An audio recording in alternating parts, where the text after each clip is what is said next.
Assalamualaikum warahmatullahi wabarakatuh.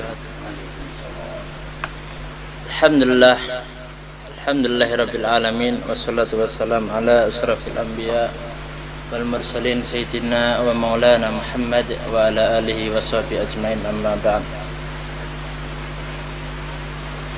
Mari sebelum kita melanjutkan pembacaan kitab Nasaihul Ibad, terlebih dahulu kita sama-sama membaca surat Al-Fatihah.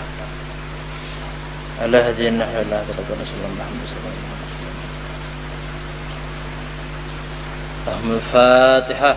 A'udzu billahi minasyaitonir rajim. Bismillahirrahmanirrahim. Alhamdulillahirabbil alamin. Arrahmanirrahim. Ya kana wa ya kana salatu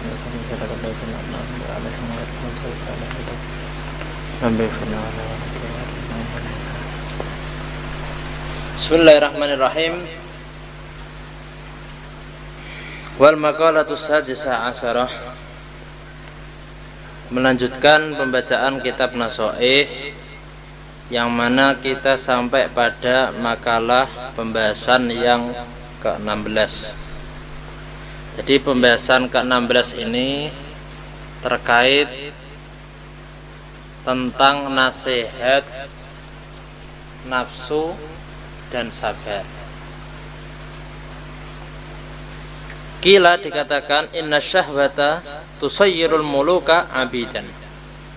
Sesungguhnya syahwat, nafsu atau keinginan itu bisa menjadikan seorang raja itu sebagai hamba. Padahal dia itu raja, punya kedudukan yang tinggi. Akan tapi gara-gara dia itu ikut sama nafsunya, ikut sama keinginannya, ikut sama syahwatnya, bisa dijadikan budak. Padahal dulunya punya kedudukan yang tinggi, gara-gara ikut terus jadi budak.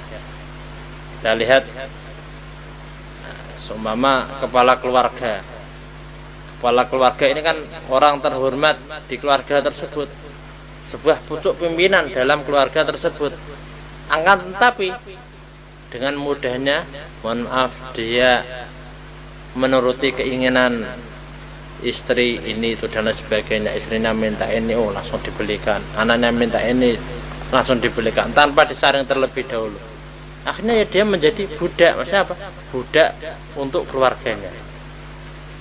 Nah, contoh lagi kita lihat bagaimana ada pejabat yang mungkin punya nilai koruptornya ini luar biasa. Ya, gara-gara itu tadi, padahal dia sudah punya kedudukan yang tinggi, gara-gara menuruti keinginannya, menuruti nafsunya, menuruti syahwatnya, nah sudah Allah hinakan, menjadi seorang yang hina. Nah, menjadi budak tadi, gara-gara apa? Menuruti keinginannya tersebut. Fa inna man ahabba syai'an fa huwa 'abdu. Karena sejatinya orang yang mencintai sesuatu itu, dia akan menjadi budak suatu tersebut. Contoh, seorang ayah, dia diminta sama anaknya, oh mbah, belikan dong mbah sepeda, kan untuk jalan-jalan, sepeda yang lagi viral itu loh mbah. Akhirnya dia kebetulan ini pendapatannya pas-pasan. Akhirnya gara-gara menuruti keinginan si anaknya itu tadi, dia sampai rela naudzubillah mengkorupsi. Nah, mungkin ada yang sampai menghadang orang, merampas punyanya orang. Apalagi kalau kita lihat, mungkin kalau musim kayak gini, anak-anak kan belajarnya kayak daring. Nah, apa itu biasanya? Belajar jarak jauh gitu. Iya, kalau orang tuanya punya, bisa dipakai untuk anaknya, HP-nya dan lain sebagainya. Kalau pas tidak punya, padahal ini anak dikasih tahu sama gurunya, oh ini harus belajar, ini harus punya, semuanya harus pegang HP dan lain sebagainya. Nah kalau orang tuanya tadi sudah buntu, tidak ada usaha sama sekali, ya pasti akan, mohon maaf, sampai ada itu suatu kejadian, wah, merampas punya orang, ya, mengadang orang, akhirnya semuanya apa, diambil, ya gara-gara apa, ingin menuruti dari keinginan si anak itu tadi. Ya. Jadi yang jelas, kalau seorang itu sudah cinta akan sesuatu, pasti dia akan dengan rela menjadi budaknya. Kalau seorang tadi cinta dengan harta, bagaimanapun dia, pokoknya saya mau tidak mau harus dapat harta. Kalau seorang itu umpama senang sama si fulanah, si wanita yang cantik, mau tidak mau ya, saya pokoknya mau tidak mau saya harus mendapatkan itu wanita, entah bagaimanapun caranya, entah itu bininya orang atau apa. Wah itu kalau bahasa kasarnya kayak gitu, berarti dia sudah tidak peduli, padahal dia sudah mungkin sudah punya istri yang sah, tapi apa, gara-gara ingin menuruti keinginannya tadi, ya mungkin ingin menuruti keinginan yang satu barang itu, ya, barang ajaib dalam matanya. Nah, makanya apa, dia dibudak oleh nafsu itu tadi, akhirnya betul menghalalkan segala cara. Nah, makanya ini pernah suatu ketika ini dikisahkan di daerah Mesir sana, ada ini orang ahli ibadah luar biasa, tidak pernah maksiat sama sekali. Nah, hebat ini orang, pokoknya setiap masuk waktu sholat langsung segera dia bergegas sholat. Setiap kali ada majelis dia langsung bergegas pergi ke majelis tersebut. Nah, setiap kali ada semaan Al-Quran, ada kajian ilmu, ada perkumpulan tentang sholawat dan lain sebagainya, dia senantiasa bergegas, saya harus hadir, saya harus umpat, saya harus ikut dan lain sebagainya. Pokoknya senantiasa bentuk ketaatan dia jalankan, dia kerjakan. Ini akhirnya betul, ini orang pas masuk azan, ya, dia kebetulan juga bagian Bilal, bagian tukang azan di sebuah masjid. Udah dia naik ke atas menara. Kalau dulu kan pakai menara yang menjulang tinggi, kalau sekarang kan cukup speaker yang mewakili. Nah, ini biar speakernya ada yang dipajang di atas gitu, orangnya tetap di dalam. Kembali ke kisah tadi. Jadi dia sudah naik ke atas menara yang tinggi itu tadi. Lah pas naik di atas menara yang tinggi, habis adzan, dia mau turun, sekalian apa? Terlihat, wah, ada wanita cantik yang luar biasa, yang aduhai, sampai mengikat hatinya. Nah, namanya ustadz, namanya orang ya, kalau lihat kayak gitu ya tetap ada daya tariknya, tetap magnetnya ini ada. Udah, ringkas kisah, habis sholat itu orang, ya, langsung bergegas mendatangi si wanita itu tadi. Mana tadi? Tanya sama orang-orang, mana tadi? Yang tadi barusan lewat sini lepas adzan. Rumahnya sebelah sana, turut. Nah, ini tadi, orang kalau sudah cinta sama sesuatu akan menjadi budaknya. Dia turut itu langkah kaki si wanita itu tadi. Akhirnya apa? Didapatilah wanita itu tadi. Boleh kenalan dong? Mungkin basa-basi ya. Tapi kalau basa-basinya mungkin kayak gitu mungkin. Kalau diterjemahkan di Indonesianya kayak gitu kayaknya. Nah sudah. Akhirnya ringkas kisah. Loh. Ya, boleh-boleh aja kalau sekedar kenalan. Saya mau kenalan lebih dalam lagi gitu. Wah. Ini sudah ada macam-macam ini. Nah, ringkas kisah apa? Saya mohon maaf, saya ini tertarik sama pian.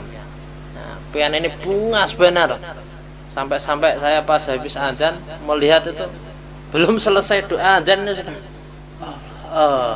sudah lihat pian ini parasnya luar biasa ini, cantiknya luar biasa ini. Saya mau menikahi pian itu. Kata si wanita tadi, enggak bisa. Pian kan muslim. Iya, saya muslim. Kayaknya kalau keluarga kayaknya tidak mau ya, soalnya keluarga saya ini orang Kristen, orang non sebelah, pasti tidak akan mau sama pian. Oh gitu kah? Ya gimana kalau sekiranya pian bisa mau gimana? Gini, mungkin kalau pian mau pindah agama, mungkin keluarga saya pasti mau. Ya sudah, saya mau pindah agama. Dalam hatinya, oh nanti saya kan pindah agama bentar, ini orang pasti kan akan nurut. Dalam hatinya gitu sudah. Nah, wanita pasti nanti akan nurut. Istri saya kok pasti akan nurut gitu. Sudah, akhirnya betul, naudzubillah, orang tersebut sampai ikut masuk ke agama Nasrani itu tadi. Ya, sudah mau perayaan luar biasa. Jadi orang-orang yang ada di sekitar itu, orang-orang yang komunitas muslim ini, ya, kemarin ini orang ini topnya luar biasa, ya kan? Ini orang ini sering jamaah, sering adzan, sering hadir majelis dan lain sebagainya. Lah ini kok nikah sama orang sebelah, kayak apa kisahnya? Ya gara-gara itu tadi. Seseorang yang mencintai suatu pasti akan menjadi budaknya itu tadi. Nah, sudah ringkas kisah. Ini orang udah mau siap-siap mau melamar, siap-siap mau menikahi dan lain sebagainya. Ringkas kisah, sampailah hari yang ditentukan. Kalau hari tersebut siangnya itu mau nikah sudah. Nah, paginya dia ini luar biasa. Sudah siap-siap pakaiannya. Nah, sudah siap-siap. Apapun sudah disiapkan sudah. Namanya mau jadi pengantin baru. Nah, mungkin tim-tim ini dan jamaah mungkin kalau mau jadi pengantin baru ya diingat-ingat aja sudah. Persiapannya kan pasti luar biasa ya kan. Nah, begitu juga itu. Dia sudah persiapan ini itu dan lain sebagainya. Sekalinya pas mau apa itu sampai ke rumah itu perempuan, ternyata dia dicabut nyawanya oleh Allah Subhanahu wa ta'ala. Dia itu memperoleh kerugian yang luar biasa. Karena apa? Satu, dia sudah lepas dari agama Islam itu tadi. Yang kedua, dia belum menikmati calon istrinya itu tadi. Nah, dan yang ketiga, ya tentunya kerusakan yang luar biasa, kerugian yang luar biasa diperoleh itu orang, ya kan? Kerugian dunia maupun kerugian akhirat. Ya, naudzubillah. Nah, ini menunjukkan apa? Kalau seseorang itu mencintai sesuatu pasti dia akan menjadi budaknya. Dan hendaknya kita mudah-mudahan jangan sampai menjadi budak pada yang kita cintai itu tadi. Jadi kalau seumpama pian kepala keluarga, pastikan kita tidak apa-apa. Ya, istilahnya emang kerja, emang usaha, gimana caranya untuk menghidupi keluarga, gimana caranya untuk menghidupi anak, istri dan lain sebagainya. Ya emang harus itu. Tapi jangan sampai kita menjadi budaknya. Ya. Kenapa? Orang raja pun itu kalau sudah menuruti keinginan, menuruti syahwat, menuruti nafsunya, itu akan menjadi seorang hamba. Apalagi cuma sekedar kepala keluarga. Tapi nanti kalau bahasa Jawanya, masa kok jadi keset, jadi gedibal kalau bahasa Jawanya, bahasa kasarnya kayak gitu. Jadi jangan sampai jadi gedibal, ya. Selain dipandang rendah sama keluarga. Jadi jangan sampai mau diatur, jangan. Nah, namanya kepala keluarga ya harus mengatur itu tadi. Ya. Hadirin pemirsa yang dirahmati Allah Subhanahu wa ta'ala. Jadi perkataan ini adalah inna syahwah tusayyirul muluk abidan. Sesungguhnya syahwat Keinginan nafsu itu bisa menjadikan seorang raja langsung turun drastis menjadi seorang hamba. Bagaimanapun kedudukan pian yang tinggi, kalau sekiranya kita menuruti keinginan, menuruti nafsu, Allah hinakan serendah-rendahnya. Contoh lain lagi, umpama seorang dia itu kaya raya luar biasa, hartanya luar biasa, sekalinya dia menuruti keinginan, ingin tambah kaya lagi, sampai akhirnya dia pasang nomor, dia main togel dan lain sebagainya. Ya gara-gara itu dia apa? Direndahkan oleh Allah Subhanahu wa ta'ala, jadi budaknya barang tersebut. Pemirsa yang dirahmati Allah Subhanahu wa ta'ala, selanjutnya adalah wasyabra yusayyirul abida mulukan. Sabar bisa menjadikan seorang hamba itu sebagai raja. Jadi dengan kita sabar, itu akan dinaikkan oleh Allah Subhanahu wa ta'ala derajatnya. Dari yang sebelumnya kita paling bawah, bisa ditinggikan derajatnya oleh Allah Subhanahu wa ta'ala. Lah, masalah sabar ini, seseorang kalau dia itu bisa menjalankan sabar, dia akan memperoleh beberapa derajat. Makanya dalam kitab Hidayatul Talibin halaman 152, begitu juga kalam Al-Habib Idrus Al-Habsi di halaman 253, di situ dijelaskan bahwa ruwiya an Ibnu Abbas, diriwayatkan dari sahabat Ibnu Abbas, anna sabra fil Quran ala salasi darajat.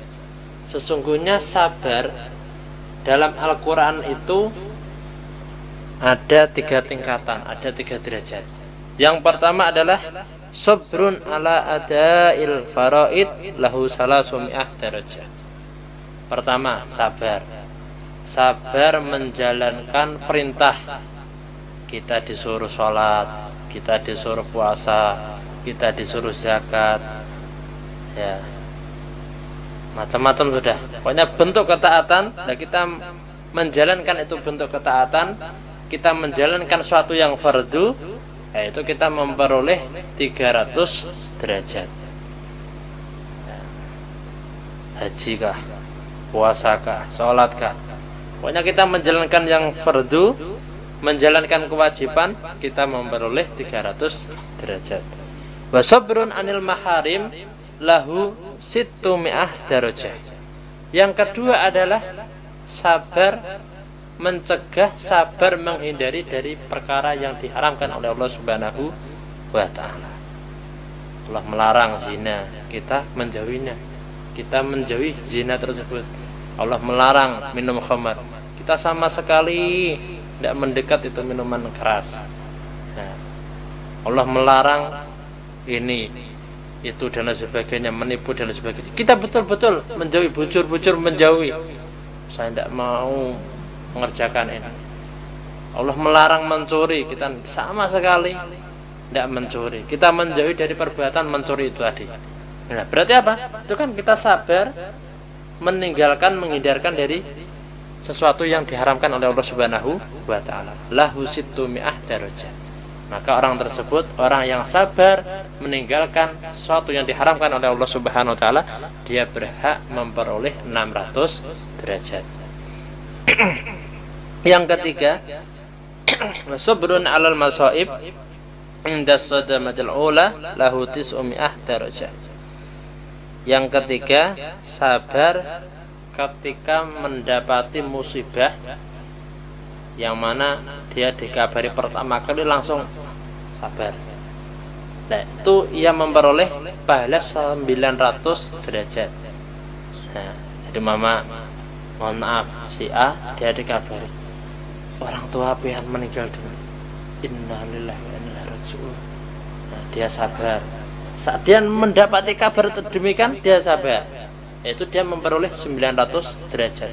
Tapi kalau seumpama dikasih tahu orang tua pian meninggal dunia, apa meninggal dunia? Langsung heboh, langsung wis macam-macam, langsung menangis, langsung meratap dan lain sebagainya, itu dia tidak sabar. Berarti dia tidak memperoleh 900 derajat. Ya, makanya ada itu seseorang yang dia itu dalam salah satu sahabat kalau tidak salah, sahabat siapa itu namanya lupa. Jadi dia itu pulang ke rumah. Nah, ketika pulang sampai rumah, dia disambut luar biasa sama istrinya. Nah, akhirnya disiapkan. Nah, apalagi pas malam-malam, ya, pas hujan-hujan. Nah, sampai rumah kan habis kerja, kan pasti uyuh dan lain sebagainya. Capek luar biasa. Nah, akhirnya dibuatkan kopi, dibuatkan yang segar-segar. Nah, terus habis itu udah disiapin makanan dan lain sebagainya.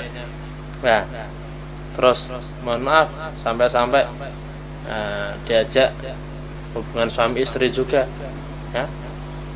Pas paginya baru dikasih tahu, ya, baru dikasih tahu, anak pian meninggal dunia, anak kita meninggal dunia. Lu kapan? Malam tadi. Lah ya kenapa ndak ikut, ndak menceritakan dan lain sebagainya, ndak cerita sama saya.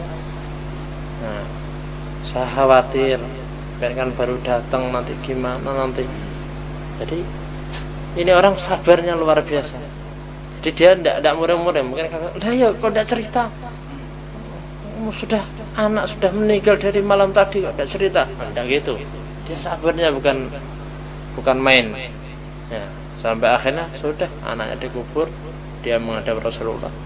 Kata baginda Rasul, apa istilahnya, dia mengadu, ya istri saya kok ya luar biasa, long anak kita itu meninggal dunia, dia tidak ngasih ngabari. Tambah saya pulang kerja, pulang aktivitas, disambut, dihidangkan makanan, dihidangkan minuman, dihidangkan itu juga dan lain sebagainya. Sampai pas pagi hari baru dikabari kalau anak kita itu meninggal dunia. Nah, kata baginda Rasul, kurang lebihnya ini sudah baik itu, maksudnya apa, istri pian itu baiklah, jadi nanti pian akan dibales, maksudnya apa, akan diganti dengan anak pian yang banyak. Akhirnya sahabat tersebut anaknya banyak luar biasa. Jadi sahabat tersebut sabarnya luar biasa, ya. Jadi ketika dikasih tahu, ya, nah sudah, dia apa, sabarnya luar biasa. Nah, berarti kalau kita mendapat berita kok kita sabar saat itu juga, berarti kita memperoleh 900 derajat. Contoh pula seorang ayah, dia dikasih tahu, anak pian yang paling terakhir itu pas naik sepeda masuk selokan. Nah, selokannya ini saking dalamnya tidak bisa diambil. Ini mungkin selokannya bisa-bisa sampai ke laut tembusnya ini. Wah, ini gawat luar biasa ini. Ada kan kemarin di luar atau di mana itu? Di luar atau di daerah Jawa sana. Jadi anaknya itu, ya itu, masuk selokan tidak bisa diambil. Di luar kalau tidak salah. Jadi masuk selokan itu digali tidak bisa sudah. Ternyata apa? Itu sampai ke laut sana itu. Jadi lubangnya itu sampai ke laut, ya. Berarti naudzubillah kalau kayak gitu. Nah, pas dikabari kayak gitu, dia sabar. Innalillahi wa inna ilaihi raji'un.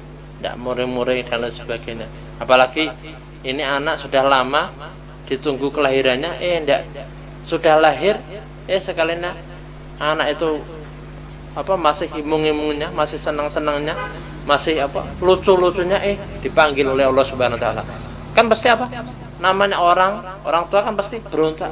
Ya Allah, ini pasti, apalagi seorang ibu kan pasti mungkin nyakar dan sebagainya. Lah kalau umpama dia dikasih tahu, anak pian meninggal dunia, ya dia langsung sabar. Dia saat itu tidak ada berontak dan sebagainya, sudah pasrah sama Allah Taala. Ya berarti apa? Dia memperoleh 900 derajat. Pemirsa yang dirahmati Allah Subhanahu Wa Taala, nah, kita melanjutkan mengenai sabar.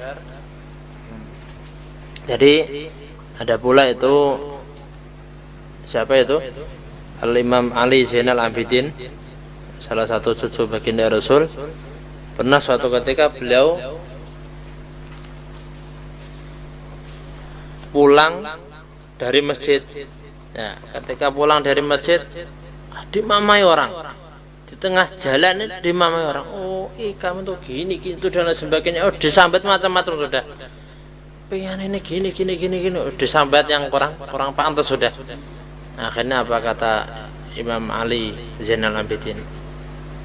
Yang pian tidak tahu itu, ya, itu lebih banyak. Jadi yang pian sambatkan itu cuma sedikit. Yang tidak pian sambatkan itu lebih banyak. Maksudnya apa? Mungkin kisah-kisah yang menyedihkan atau mungkin perbuatan saya yang jelek yang pian tidak ketahui itu lebih banyak, ya, dari yang pian ketahui. Pian nambahnya ini itu dan lain sebagainya. Nah, maksudnya yang kurang pantas itu yang pian tahu aja. Sedangkan yang tidak pian ketahui itu lebih banyak gitu. Pokoknya dimamai bukannya membalas, ya, bukannya langsung spontan main tangan dan lain sebagainya. Enggak, sabar dulu, dihadangi dulu biar selesai. Sampai gimana selesainya, saat mencaci tadi itu sampai mana, seberapa gitu. Nah sudah nah, ternyata dari apa yang pian sampaikan itu masih kurang banyak lagi kesalahan saya. Asal pian aja yang tidak tahu gitu. Jadi sabarnya luar biasa ini Imam Ali Zainal Abidin. Akhirnya orang tersebut yang habis mamai tadi merasa malu. Lah iya, saya mama ini itu dan lain sebagainya, tak marahi macam-macam, misal tak umpat tak sambati macam-macam, kok dia sabar aja kayak apa ini. Nah, karena kan dia malu sendiri. Nah, jadi ini jurus bagi kita. Kalau mama kita dimamai, sudah jangan, kalau bisa jangan dijawab dulu, sudah biarin dulu, kita ikuti dulu aja. Jadi jangan sampai langsung merespon, jangan. Kita diam dulu aja, sudahkah gitu aja. Nah, kembali ke sini. Jadi orang tadi yang memamai tadi, yang mengolok-olok, nyambati macam-macam ini, dia merasa malu sendiri. Ya kok tidak ditanggapi pakai pukulan kah atau apa gitu, ya. Ternyata habis dia itu merasa malu, yang Imam Ali Zainal Abidin terus menjulungi, oh ini saya punya gamis, punya pakaian, pian pakai lah, dan ini uang dirham 5.000 dirham ini untuk pian, gitu. Dikasih baju, dikasih uang 5.000 dirham. Terus akhirnya orang tersebut yang habis mamai tadi, asyhadu annaka min auladil Mustafa, saya menyaksikan pian ini benar-benar keturunan Rasulullah Sallallahu Alaihi Wasallam. Jadi ini mensifati dari sifatnya baginda Rasul. Jadi Rasul saat beliau dimamai, dicaci maki ini itu dan lain sebagainya, tidak sampai malaikat tidak terima, mau membalikkan gunung aja, kata Rasul, jangan, saya mengharap keturunannya ini paling tidak ada yang beriman kepada Allah Subhanahu wa Ta'ala. Ya, gitu. Jadi jangan sampai kita memamai orang, jangan. Umpama kita dimamai sama orang, dibilang macam-macam sama orang, sudah kita diimi dulu, jangan sampai dijawab dengan segera, jangan. Yes. Disabar aja dulu. Loh itu Ustaz, itu kan ada ngasih baju, ngasih pakaian, ngasih uang 5.000 dirham. Ya kalau ada dikasih. Kalau kita tidak ada yang untuk dipakai untuk ngasih, ya tidak usah. Pokoknya kita diam aja dulu. Terima kasih lah, pian sudah nambati ini itu dan sebagainya. Nah, mungkin aja yang tidak sesuai dengan realita. Sudah, pokoknya diam aja lah. Ya. Pemirsa yang dirahmati Allah Subhanahu wa Ta'ala, ya, melanjutkan.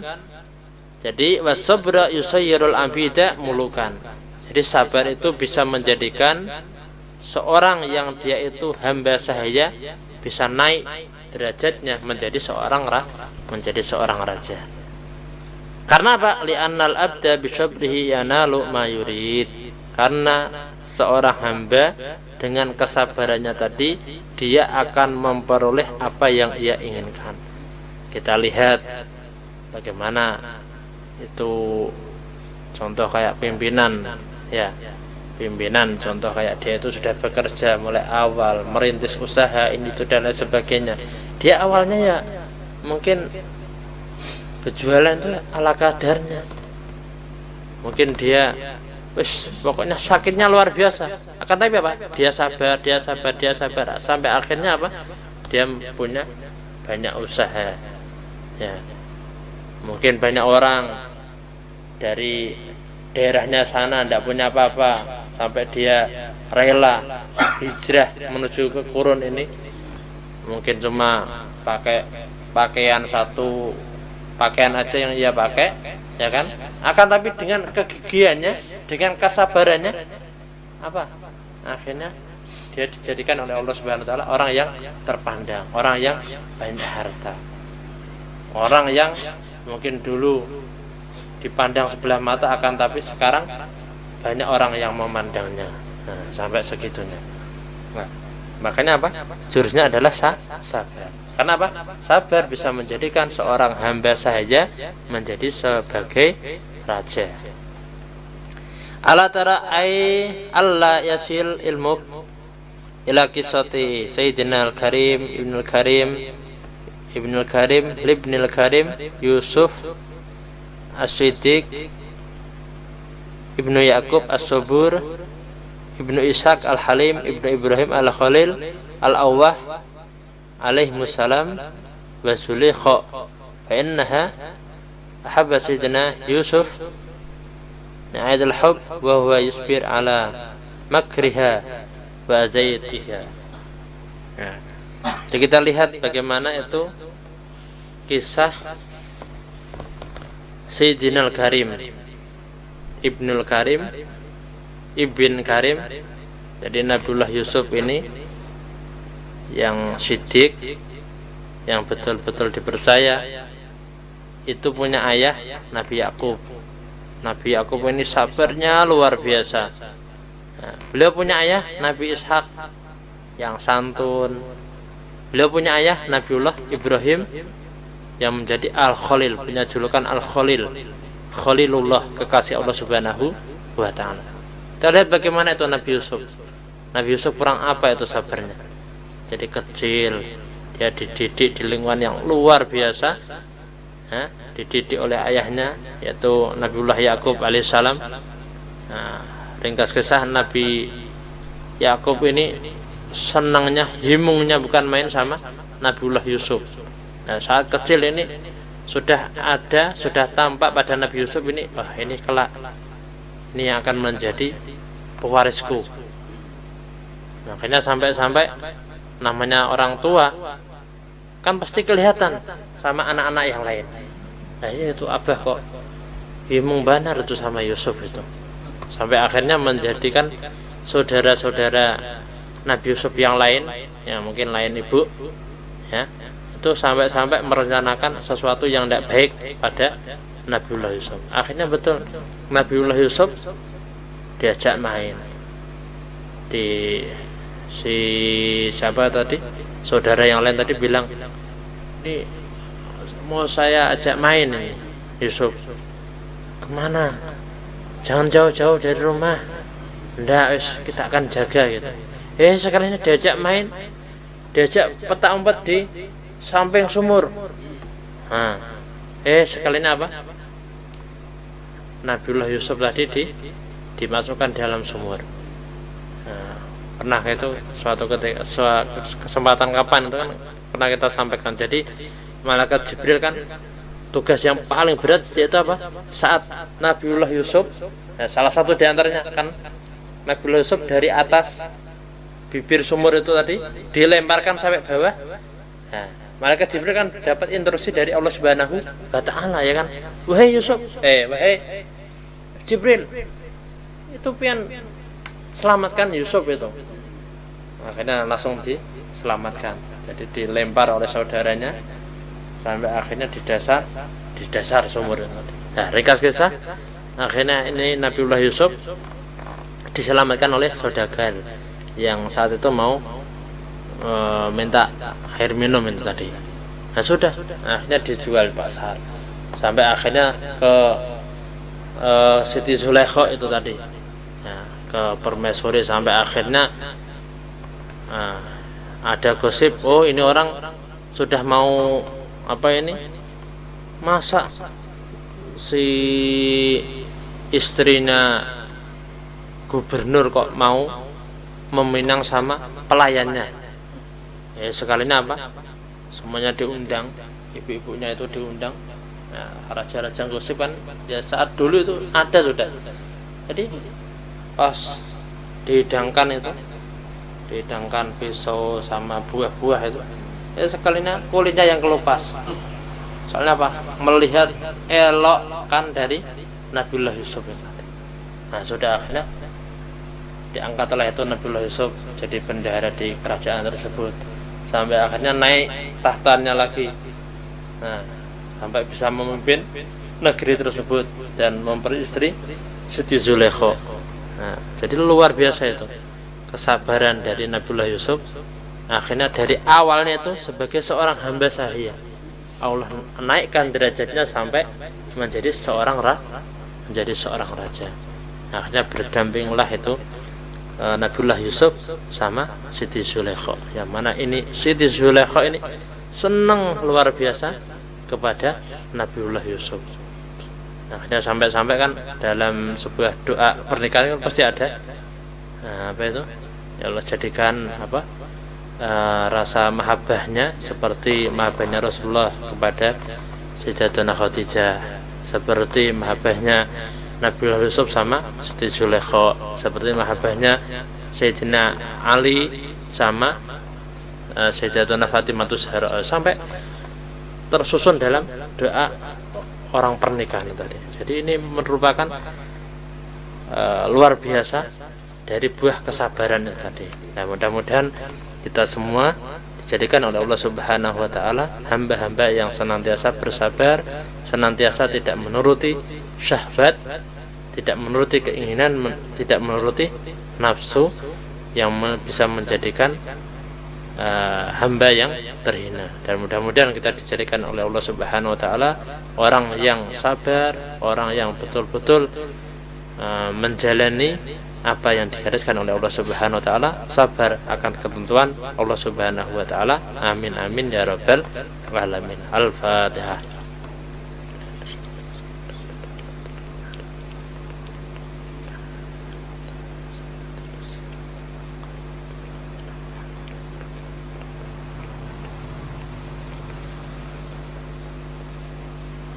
Ihdinas siratal mustaqim. Kurang lebihnya mohon maaf. Assalamualaikum warahmatullahi wabarakatuh.